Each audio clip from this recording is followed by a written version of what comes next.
bonito, sabe? É uma relação Aceita. quase que espiritual com o seu líder, com o seu grupo, É isso. em que você é completamente assimilado. E assim, quando eu vi isso do meu lado, eu fiquei assustado. Então, se você caiu aqui de algum confim do fundo do poço da internet, deixa aí o teu like, se inscreve aqui no canal, que vai me ajudar bastante nessa caminhada aqui no YouTube.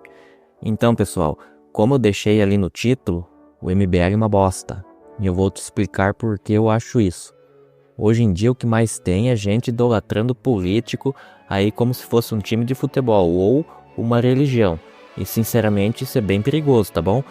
Eu juro pra vocês aí, eu já passei da casa dos 30 anos e nunca na minha vida eu tinha visto tanta gente idolatrando político como nesse momento aí.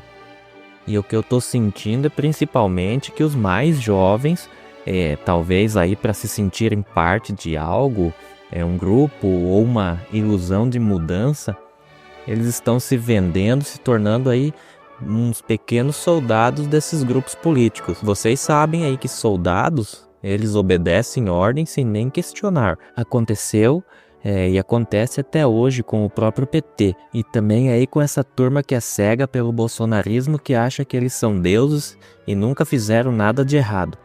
E pessoal, isso daí é meio óbvio que não existe, né?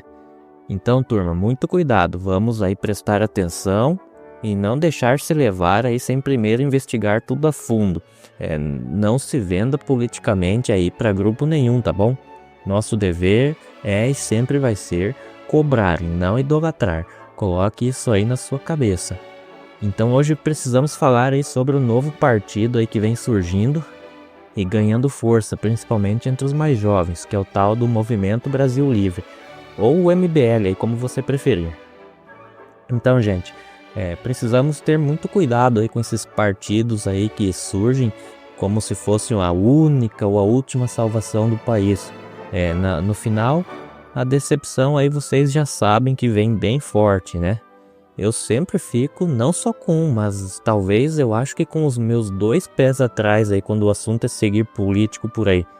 Essa turma do MBL, na minha visão, se conseguir alguma coisa sem base, sem experiência política nenhuma, eles vão ser completamente engolidos lá dentro de Brasília. O próprio Renan Santos, que é o candidato a presidente, atual líder aí do partido, nunca teve, salvo engano, eu andei procurando por aqui, mas ele nunca teve experiência em cargo político nenhum. Então é complicado você deixar aí a responsabilidade de governar um país na mão de quem nem sabe muito bem o que vai enfrentar. Eu até simpatizo com uma ou outra ideia deles, mas para mim o mínimo necessário é saber onde você está se metendo, né? Nas nossas profissões aí do dia a dia, exigem experiência até para jovem aprendiz. Mas para presidente aí podemos votar em qualquer um? Eu acho que não, né, gente? Então ainda é um pouco cedo também para julgar totalmente o MBL ou Partido Missão agora, né? Missão é o nome do partido. Inclusive, esse é outro ponto. Eles terem conseguido formalizar em um partido mostra que pelo menos organizado eles são. Porque para quem não sabe, aí é bastante complicado você criar e oficializar um partido político hoje em dia aqui no Brasil. São vários requisitos aí para cumprir, eu não me lembro aqui de cabeça, mas isso não é pouca coisa. Mostra que minimamente organizados eles são. Para você ter uma ideia, o Bolsonaro, que é o Bolsonaro, não conseguiu, quando ele era presidente da República, criar o seu próprio partido. E teve que se juntar lá com o Valdemar no partido dele, que o Valdemar todo mundo sabe que foi ex-aliado do Lula, né? Tem um histórico aí bem complicadinho, né? Voltando lá pro assunto do MBL, nem falo dos integrantes individualmente do que eles entregam politicamente. Aí tem o Kim Kataguiri, que eu acho até que, comparado com outras figuras engravatadas lá do parlamento em Brasília, até faz um bom mandato, tá? Mas também nada aí de tão absurdo quanto a turminha militante pró-MBL grita aos 4 ventos na internet.